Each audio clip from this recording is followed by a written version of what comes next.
Yan, maglalaro na naman ang bida-bida. May damit na siya. Kaso medyo maluwag pa yung damit niya, oh. Sinasanay ko na magdamit, eh. Payat kasi siyang mahaba. Hindi naman totally payat. Mahaba lang siya, oh. So, puro balahibo na yung carpet namin, oh. Laro, boy! Siyempre, yung babae, ayan, nakadamit din yan. Wala pa siya pampalit, wala pa yung tawag dito yung order namin, hindi pa dumarating.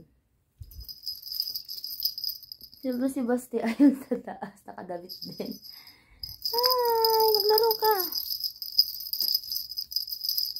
Diba, bida-bida. Huwag mo tatanggalin yung damit mo, ah.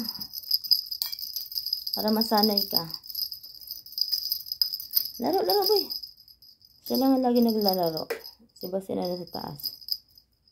Yung babae. Kumain na kayo. Huwag na kayong mag-inarte kung ano nandiyan. Kainin nyo. Nagugutom na yan. Oh. Hindi nila feel yung cat food kasi iba yung amoy. Diba? Kumain din. Kain din pag may time. Kasi magugutom kayo. Kainin nyo lang yan. Coco! Basti, come! Come, Basti! Ayan na ang Don Basti. Ang laro na naman yan. Come dito, boy. Diba? Bida-bida. Si Basti naman. Basti. Dito dito, boy.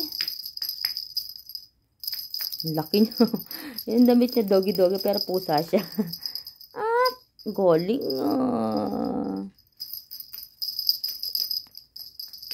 Ko po, nagtutupi ako. Ay, naku, yan na naman.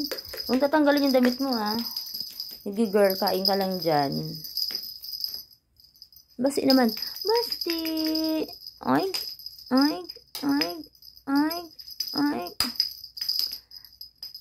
Haba na ng balahibo niya, oh.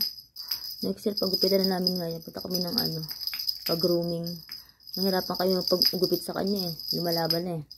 Ay, nakamayaming damit. Ang yabang. Para sila ni Basti, may ganyan din sa damit si Basti, eh. Small, maluwag pa rin sa'yo. Si Basti nga XL, eh. Itong babae, large. Pero pag mga knitted, nagiging siya. Ay, medium pala yung ganyan yung damit. Yung basic lang. Pag mga knitted, kailangan niya large. Kasi malaki na siya ngayon, oh.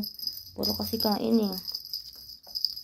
Ito naman, malakas kumain. Ang kaso, masyadong maligalig. Maharot. Puro laro, kaya po ang payat. Mahaba lang siya, oh. Si kuya naman, hi kuya. Hindi ko tinatanggal yung mga damit nila kasi nga malamig. Hanggang mamayang gabi na yan.